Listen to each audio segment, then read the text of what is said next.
Hi guys, magandang araw po sa lahat. Ito pong muli si Melvin at welcome back to my YouTube channel. Sa video pong ito ay babagi ko po sa inyo ang sistema sa cash loan app na ito. Ito po ang Aeon Credit Service. Isa din po itong mobile application guys or online lending app na nag-o-offer daw ng malaking halaga ng ating first loan at napakababa raw ng interest. Alam kong marami pa po sa atin ang hindi pa familiar sa cash loan app na ito at isa na po ako doon.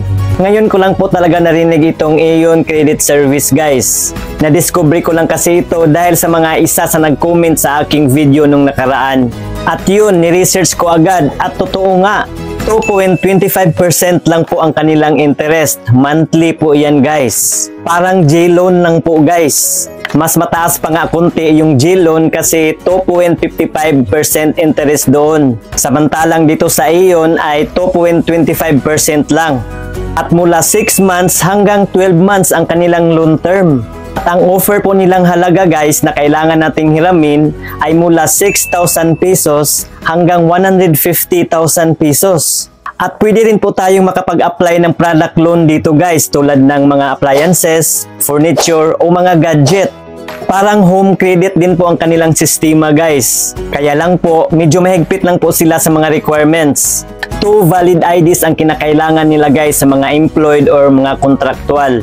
At kung tayo ay isang business owner o remittance business, ay may mga additional documents pa silang hingiin sa atin. Tulad ng proof of billing, proof of income, or DTI permit or business permit. Kaya sinubukan ko na naman itong applyan. Sa mga interesado nitong Aeon Credit Service, sundan nyo lang po at tapusin ang videong ito dahil ituturo ko po sa inyo step by step at ipapakita ko rin po sa inyo kung paano mag-apply actual mula sa pag-fill up ng form hanggang sa maghintay na lang ng approval. Disclaimer lang po, ang videong ito hindi po sponsored ng Aeon Credit Service guys ha, at hindi rin po ako expert sa anumang online lending application system. Kaya kung may mga system error na po sa inyong application, ay direkta na lang po kayong makikipag-ugnay sa mga customer service representatives ng lending company. So let's go! Bago po tayo magsisimula, sa mga bagong pasok pa lang po sa aking YouTube channel at sa mga di pa nakasubscribe, pakiclick mo na yung subscribe button na nasa baba at pakihit na yung notification bell para updated po kayo sa tuwing may bago akong i-upload na tutorial video or mga reviews sa aking YouTube channel. Maraming salamat po!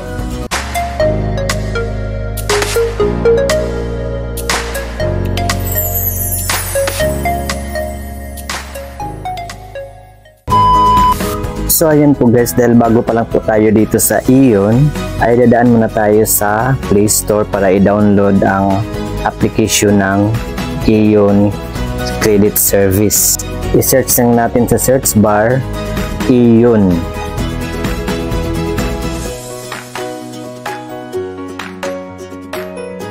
At ito po guys, i-click po natin ito. Aeon Philippines Mobile App. So ngayon, i-install na natin.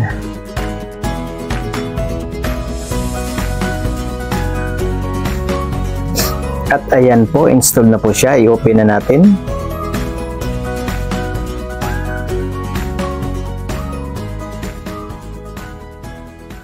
At dumiretso agad tayo sa Aeon dashboard. Welcome ka Aeon.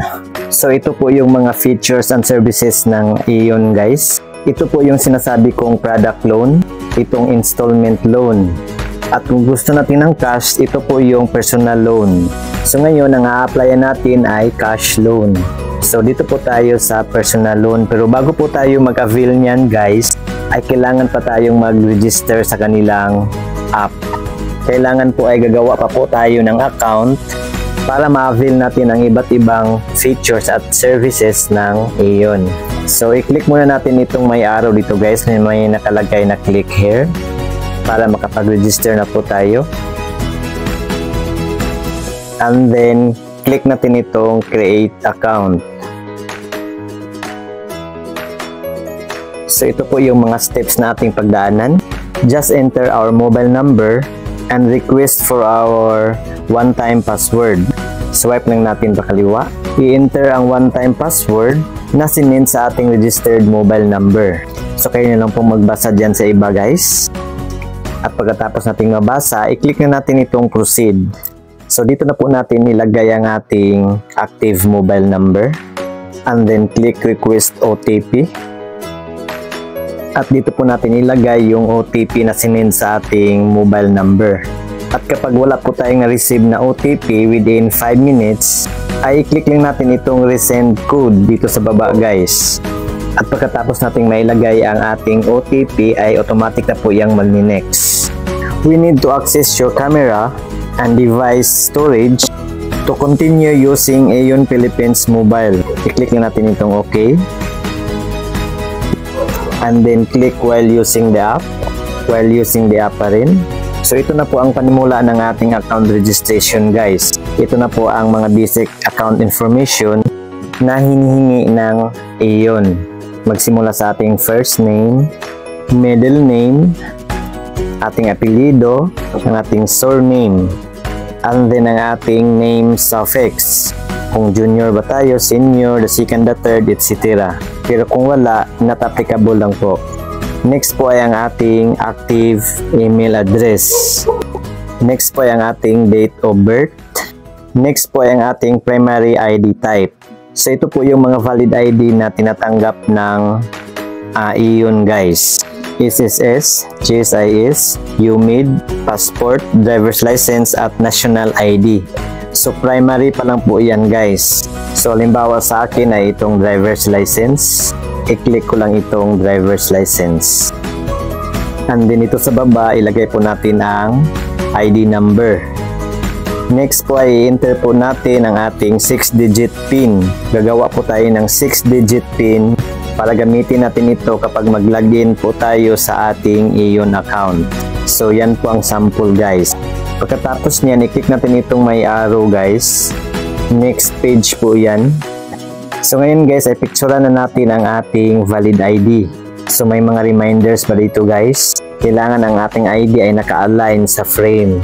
At kailangan daw kung anong nakasulat na address sa ating valid ID at ang ating address na ilagay natin sa ating form ay kailangang magkapareho. So i-click na natin itong may camera icon guys. And then kapag okay na, i-click lang natin ito. And then i-click natin itong check.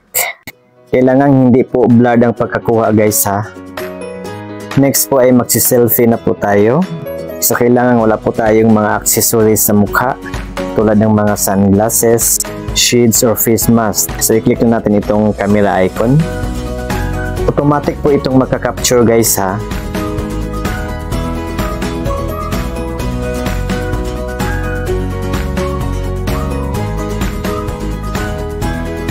At ayan po, checking na po. Oops, there is a mismatch. Please re-upload your ID and redo the liveness check. So may mali po silang na-detect guys. Kapag mag-pop up sa inyo ito, ay pipicturean ulit natin ang ating valid ID. And then mag-selfie ulit tayo. At kapag okay na po ang lahat, ito na po yung result. Pagkatapos nyan, i-click natin itong proceed. At ito na po yung terms and conditions ng Aeon.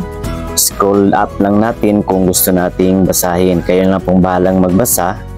And then, i-click natin itong may maliit na box to prove na nabasa na natin ang terms and conditions ng Aeon.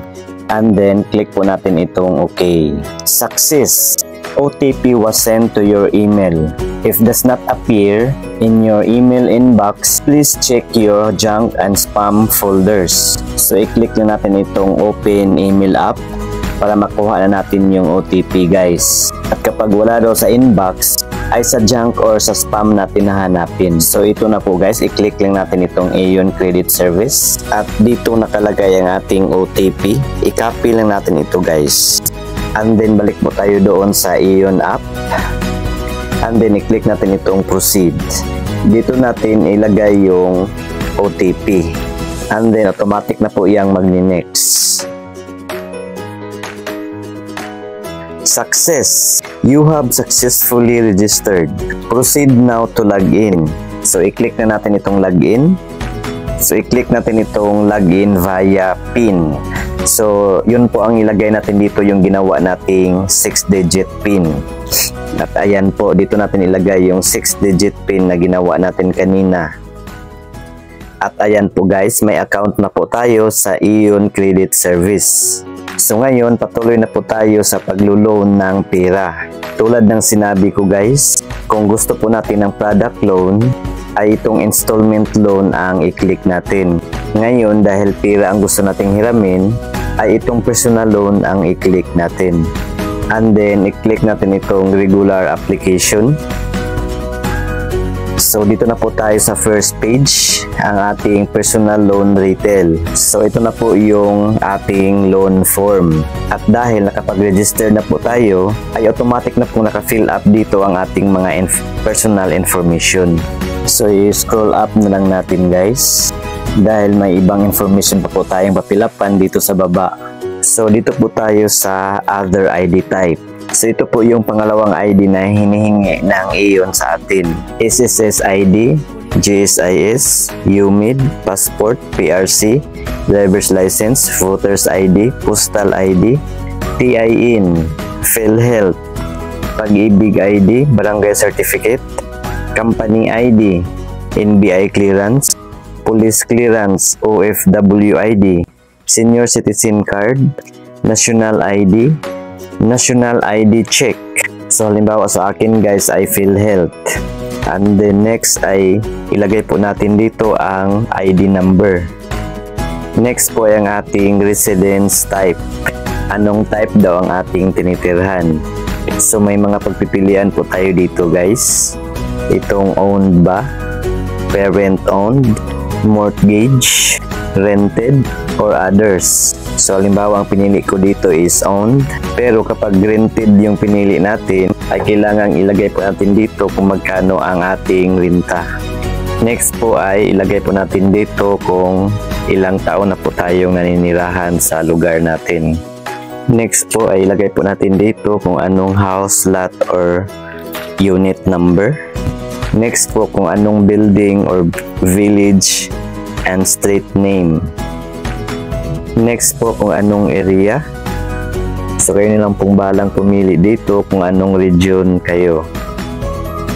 Anong syudad. At kung anong barangay. Next ay home area code. Next po ay ang ating home phone kung meron po tayong telephone. Telephone number po ang ilagay dito guys, hindi po cellphone number.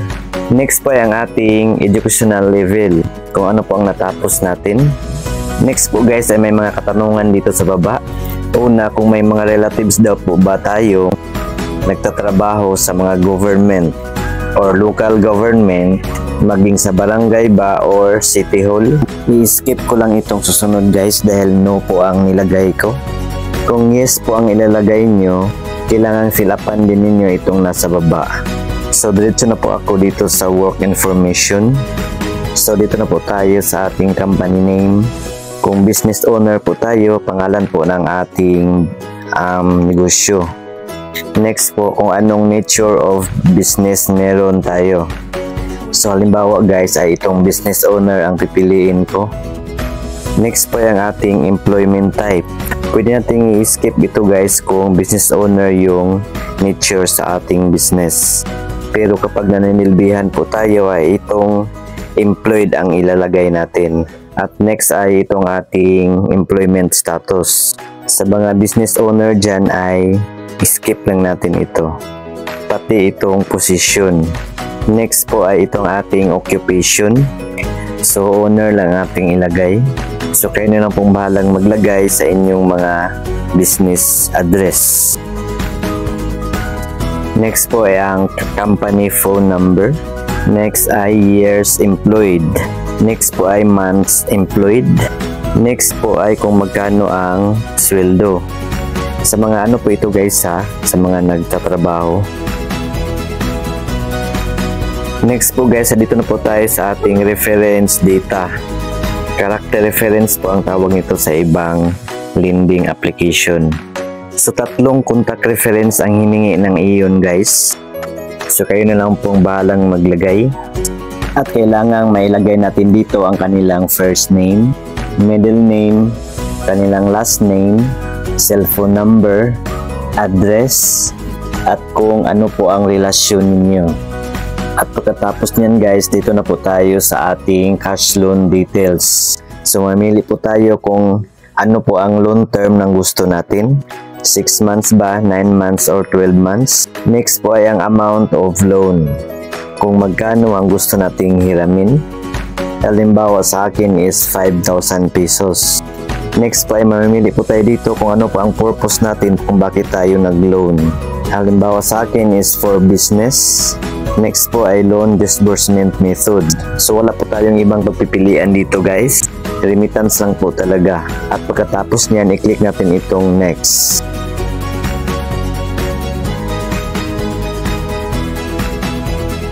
So kung gusto niyo magbasa nito guys, basahin nyo lang. At pagkatapos niyan, i-click natin itong proceed. Next pa, ipipicture na naman natin yung isa pang hiningi ng valid ID ng Aeon. So ang pinili ko kanina ay PhilHealth. So ganun pa rin po ang sistema ng kanilang pag-capture ng valid ID. I-click natin itong may camera icon. And then click natin ito kapag okay na. And then click itong check. Dito sa supporting documents guys, ay para lang ito sa mga business owners and remittance beneficiaries. Kapag employed po tayo, diretso na tayo sa step number 4. At dahil business owner yung nilagay ko doon sa aking nature of work, ay i-click ko lang itong proceed. So ito po yung mga additional na required ng Aeon guys sa mga business owners and remittance beneficiaries. Secondary ID, proof of billing, at ang pangatlo ay itong supporting documents tulad ng business permit. I-click lang natin itong may mga camera icons dito sa gilid guys kapag ready na pong mapicturan ang mga documents. At may mga optional pa na mga supporting documents dito sa baba guys. Itong proof of income and house sketch. At pagkatapos nating mapicturan ang ating mga documents, ay i-click na natin itong next. Next po ay mag-selfie na naman tayo guys. So ganun pa rin po ang pamamaraan sa pag-selfie tulad ng ating ginawa kanina sa pag-registered. I-click pa rin natin itong camera icon. At automatic pa rin itong magka-capture.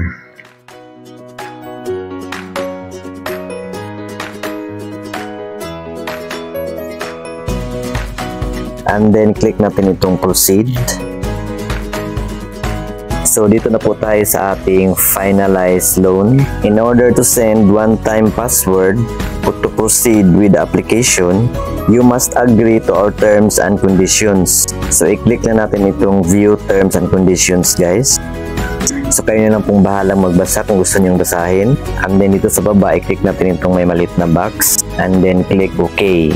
OTP has been sent to your registered mobile number. Please enter the OTP within 5 minutes. So dito na po natin ilagay yung OTP na sinend sa ating mobile number guys. At automatic na po yung magni-next. And then i-click natin itong may maliit na box guys to agree to the terms and conditions and to prove na hindi po tayo robot. Your application has been submitted. We will notify if your application has been approved. Thank you. So maghintay na lang po tayo ng ating results sa ating application guys. So yun po guys, wala pang 5 minutes ay may na-receive na po akong text sa result ng aking application. So ito po yun guys na-disapprove po ang aking application guys. At expected ko na po yan guys dahil wala pa naman akong business Sample lang po yung ipinakita kong finilapan as a business owner po kung sakaling may mga business owner dito na mag-apply. So i-update ko na lang po kayo guys sa next kong video about nitong Aeon Credit Service dahil susubukan kong mag-apply ulit dito. So yun lamang po guys, sana may natutunan po kayo. Paki-like na lang po sa video ito kung nagustuhan nyo at paki-share na rin sa iba para may idea din po sila. At para sa iba pa pong mga katanungan, pakisulat na po inyong mga tanong dyan po sa comment section sa baba. So yun lamang po guys, maraming salamat sa panonood. God bless us all. See you again sa next kong tutorial video. Goodbye!